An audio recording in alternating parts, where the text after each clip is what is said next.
আসসালামু আলাইকুম। Tips of take চ্যানেলে আরও একটি নতুন ভিডিওতে স্বাগতম। 2023 সালে এইচএসসি পরীক্ষার রেজাল্ট দেখার তিনটি উপায় রয়েছে। সবার আগে তুমি তোমার রেজাল্টটি দেখার জন্য এই উপায়গুলো অবলম্বন করতে পারো। তাহলে চলো কথা না বাড়িয়ে মূল ভিডিওতে যাওয়া যাক। প্রথমে তুমি তোমার মোবাইল অথবা কম্পিউটারের ওয়েব ব্রাউজারে লিখবে educationboardresults.gov.bd। সাইট লিঙ্কটি আমি আমার ডেসক্রিপশন বক্সে দিয়ে দিব। সাইটটিতে প্রবেশ করার পর উপরে এক্সামিনেশন অপশনে যেহেতু আমরা এইচএসসি রেজাল্ট দেখব, সেই ক্ষেত্রে এইচএসসি আলিম অপশনটি ক্লিক করে দিচ্ছি। দ্বিতীয়ত তুমি তোমার পাসিং ইয়ার অর্থাৎ যেই বছর তোমার রেজাল্ট প্রকাশ করা হবে, অর্থাৎ 2023 সালে তোমার রেজাল্ট প্রকাশ করা হবে, তোমরা 2023 সিলেক্ট করে দিবে। তোমরা যেই বোর্ডে রয়েছো সেই বোর্ডটি সিলেক্ট করে দিবে।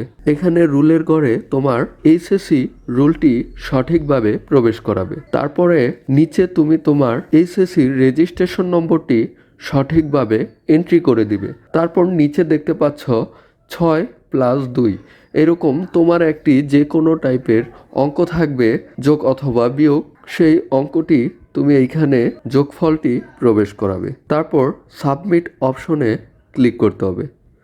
দেখতে পাচ্ছ প্রথমে তোমার পার্সোনাল ইনফরমেশন, পরে তোমার গ্রেড শিট বা রেজাল্ট শিটটি দেখতে পাচ্ছ।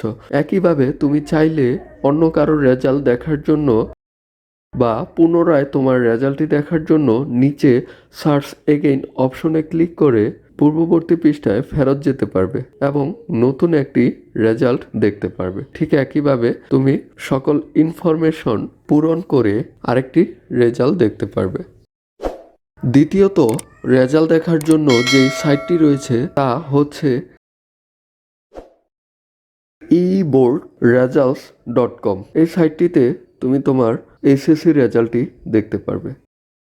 ঠিক একইভাবে এই সাইটটিতে তুমি তোমার এইচএসসি আলিম অপশনটি সিলেক্ট করে দিবে। তোমার পাসিং ইয়ার অর্থাৎ যেই বছর তোমার রেজাল্টটি প্রকাশ করা হচ্ছে সেই বছরটি সিলেক্ট করে দিবে। তোমার বোর্ড, যারা যেই বোর্ডে রয়েছে তারা তাদের নিজের এইচএসসি বোর্ডটি সিলেক্ট করে দিবে। এইখানে এক্সট্রা একটা অপশন রয়েছে রেজাল্ট। তুমি চাইলে তোমার সম্পূর্ণ জেলার রেজাল্ট দেখতে পারবে, তুমি তোমার সম্পূর্ণ বোর্ডের রেজাল্ট দেখতে পারবে, তুমি তোমার প্রতিষ্ঠানের রেজাল্ট দেখতে পারবে এবং তুমি তোমার নিজের পার্সোনাল রেজাল্টটি দেখতে পারবে। এই অপশনটি সিলেক্ট করার পর নতুন দুইটি ঘর চলে আসছে। এখানে তোমার HSC rule, HSC registration number সঠিকভাবে প্রবেশ করার পর নিচে একটি সিকিউরিটি কি বা ক্যাপচা কোড রয়েছে, তা পূরণ করতে হবে। যদি তুমি সিকিউরিটি কিটি বুঝতে না পারো, রিলোড অপশনে ক্লিক করে নতুন একটি সিকিউরিটি কি পেয়ে যাবে। যতক্ষণ তুমি রিলোড দিয়ে নতুন সিকিউরিটি কোড যেটা তুমি বুঝতে পারবে সেটা এখানে লিখে দিবে। লিখে দেওয়ার পর গেট রেজাল্টে ক্লিক করবে।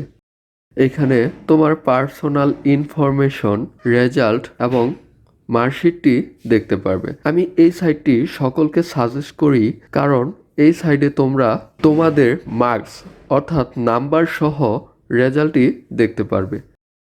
রেজাল্টটি ভালো মতো দেখার জন্য মোবাইল থেকে ডেস্কটপ মোড করার মাধ্যমে এক পেজে সম্পূর্ণ ইনফরমেশন এবং মার্কস, গ্রেড, সম্পূর্ণ রেজাল্টটি দেখতে পারবে। পুনরায় রেজাল্টটি দেখার জন্য সার্চ এগেইন অপশনটিতে ক্লিক করতে হবে। চাইলে তুমি এখান থেকে রেজাল্টটি প্রিন্ট করে নিতে পারবে।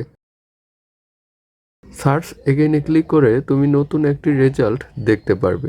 তৃতীয়ত যেই উপায়টি রয়েছে রেজাল্ট দেখার জন্য, তার জন্য তুমি তোমার মোবাইলের মেসেজ অপশনে প্রবেশ করে একটি মেসেজ টাইপ করতে হবে। এখানে যেই নাম্বারের অধীনে রেজাল্টটি দেখার জন্য মেসেজ পাঠাবে 16222, এই নাম্বারে এসএমএসটি পাঠানো হবে। মেসেজ লেখার উপায়টি হচ্ছে এইচএসসি স্পেস তোমরা যেই বোর্ডে রয়েছ সেই বোর্ডের প্রথম 3টি অক্ষর লিখতে হবে, স্পেস তোমার এইচএসসি রুল, স্পেস তোমার পাসিং ইয়ার, অর্থাৎ যে বছর তোমার রেজাল্টটি প্রকাশ করা হবে, তারপর মেসেজটি সেন্ড করে দিতে হবে। আমার মেসেজটি সেন্ড করে দিয়েছি, মেসেজটি ডেলিভার হয়ে গিয়েছে। দেখতে পাচ্ছ খুব দ্রুত সময়ের মধ্যে আমার রেজাল্টটি চলে আসছে। এই ছিল রেজাল্ট দেখার 3টি মাধ্যম। তোমরা এইচএসসি রেজাল্ট প্রকাশের সাথে সাথে এই উপায়গুলো মেনটেন করে সহজেই খুব দ্রুত সময় তোমাদের রেজাল্টটি দেখে নিতে পারবে। এইচএসসি রেজাল্টের পর ভার্সিটি ভর্তি সংক্রান্ত সকল ভিডিও পেতে চ্যানেলটি সাবস্ক্রাইব করে বেল আইকনটি অন করে রাখবে এবং ভিডিওটি ভালো লাগলে লাইক, কমেন্ট এবং শেয়ার করে সাথে থাকবে। ধন্যবাদ।